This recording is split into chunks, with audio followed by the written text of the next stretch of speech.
Good evening. Welcome to tonight's On the Edge with me, Theo Chalmers. Tonight's show is 2 hours long and live, so if you have any questions for our guests during the show, text them to 87778 with the word EDGE, a space, and then your name, location, and your message, and we'll try to pick up at any that really hit the mark. They're all charged at standard rate, so why not get ready to text? Tonight's show is all about a very special subject, you. Yes, really, you sitting there watching this. Do you ever get déjà vu when something happens that you feel certain has happened before? Or do you get helpful hunches about decisions you need to make? Do you sometimes think that reality is an illusion? Maybe you get premonitions about dangers facing you or your loved ones. Perhaps you have dreams that come true or hear voices telling you what to do. Well, if you do, or perhaps if you'd like to, you definitely need to watch this. My guest is the author of two highly praised books which might just explain what's really going on inside your head. They are Is There Life After Death and The Daemon. And the good news from these books is, firstly, you're not going mad, unless of course you are, and secondly, that you really are immortal. You can never die. Think about that for a moment. The bad news, however, is that you're stuck in Groundhog Day. My special guest is author and very deep thinker, Anthony Peake. What a show we've got tonight. Anthony, welcome. Well, thank you, Theo. So I'm going to show the audience the books first. This is the first book you wrote. It is, yeah. Is There Life After Death? And it's got a subtitle which is The Extraordinary Science of What Happens When We Die. Got that? And then this second book, this is the newest book, is The Daemon, A Guide to Your Extraordinary Secret Self. Both fascinating books. I've read The Daemon. I've only read a bit of Is There Life After Death yet, because I've done it in the wrong order, of course. But absolutely fascinating read.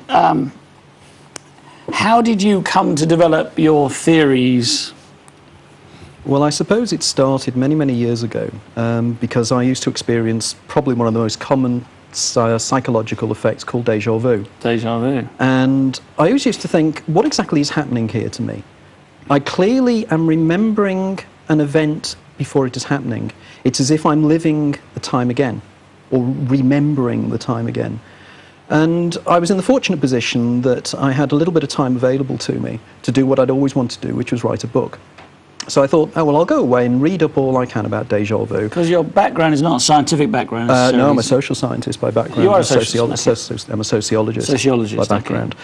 So effectively, when I was at university, I did follow courses on the sociology of religion and the sociology of language. So there were certain overlaps there, and indeed, whilst at university, I was involved in a small group that we used to investigate ghostly happenings and things around the Warwickshire countryside. But it had always interested me, as it has had indeed things like UFOs and alien abduction and everything else. But it was déjà vu that particularly fascinated me. And I started to read up in the subject, and I was surprised to discover that although there are many, many theories about what déjà vu is, nobody actually knows for sure what it is. I mean, most people will cite the example, oh, well, I've heard a theory that it's because part of your brain processes a bit of information before another, and it's like as if it's being doubly presented to consciousness. So therefore, your subconscious has processed the information before your consciousness sees it. Well, you have, in the book, The Daemon, you do write about that as an actual fact, don't you? That, in fact, there is a delay. There is a delay within the brain, but it actually happens with both sides of the brain as well. No, there is a delay, and there's some fascinating research being done on that, which means effectively that we do not process reality now. In other words, there's a delay of about 0.5 of a second between what is happening outside of you and how your brain processes it. But if it was 0.5 of a second, that wouldn't explain déjà vu, would it? Because déjà vu is often something that is going to happen, you know, or has happened years ago, or you think you've had a memory of it. Indeed, one of the theory that says that part of the brain has processed it before is something called the Efron thesis, which was put forward by a psychologist. The what thesis? The Efron thesis. Efron. Efron, A-F-R-O-N. It was a guy called Robert Efron that wrote a paper on this. Okay. And Efron argued that the non-dominant hemisphere of the brain processes something, you subconsciously have processed it, and then you effectively recognize it in reality. Now, the whole argument with this is it's quite a beguiling idea. However, recent research has shown that people who are profoundly blind also get déjà vu experiences, and the ears don't work like the eyes. Therefore, the Efron thesis is completely out of the water as an explanation. Are you saying that the ears are in time with your no, it's eye? You know, if your eyes are being delayed by half a second or something, then surely your ears everybody would be speaking out of sync, wouldn't they? Like in a bad movie. Well, effectively, again, even if people were speaking out of sync, if everything was being processed at the same time, as far as you're concerned, it wouldn't be in sync. Oh, into consciousness. Yeah, but effectively with the... So they'd speed up one bit and slow down another. Yeah, in effect. I think the thing with the Efron thesis, I think you need to understand, and it can get quite technical here, is that the non-dominant hemisphere of the brain, the visual field of each hemisphere of the brain comes out of both eyes. The periphery vision of each eye feeds through to one part of the brain or the other. So both parts of the brain have stereo vision. Otherwise, both sides of the brain would actually only have monocular vision. So it gives the sense of depth for both sides of the brain.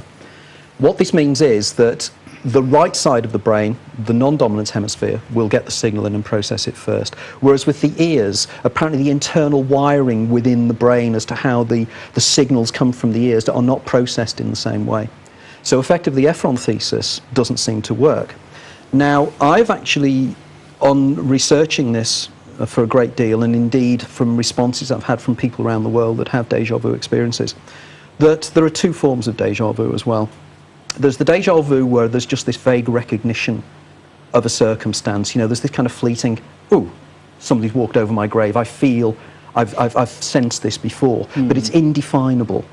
Whereas there are people who, and we can come on to this later, who have migraine, people who have temporal lobe epilepsy, to an extent people who have bipolar.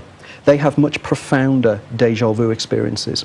And you're talking about schizophrenia here, not bipolar as such. No, bipolar and schizophrenia. Okay. You know, quite different things, although sometimes there's relationships there, but quite different things.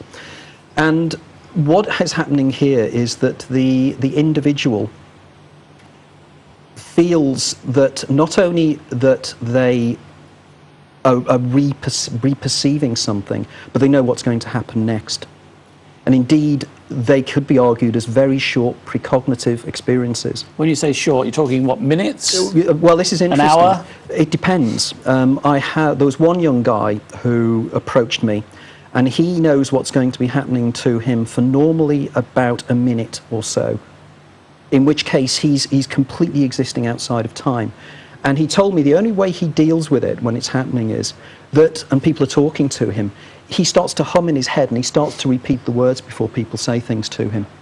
Now, what is fascinating... That would be quite annoying, wouldn't it? Yes. Now, what is fascinating about this is that when people turn around and you say to somebody, and I've said this to this young guy and to various other people who have contacted me, I've said, well, if you know what's going to happen next, why don't you go, you're going to say this?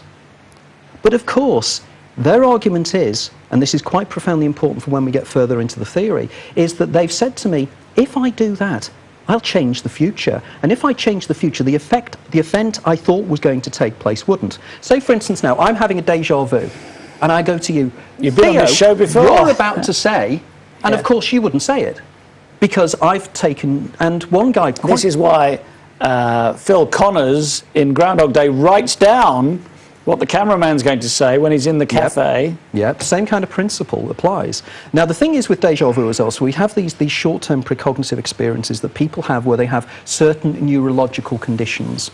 And I use the term sensitively because I argue that people who have these neurological conditions, their powers of perception, their doors of perception, as Aldous Huxley called them, and indeed William Blake called them, are actually more open than ours. But going back to the whole theory of how, or the hypothesis and how it developed was, I then contacted a guy in Switzerland called Art Funkhauser,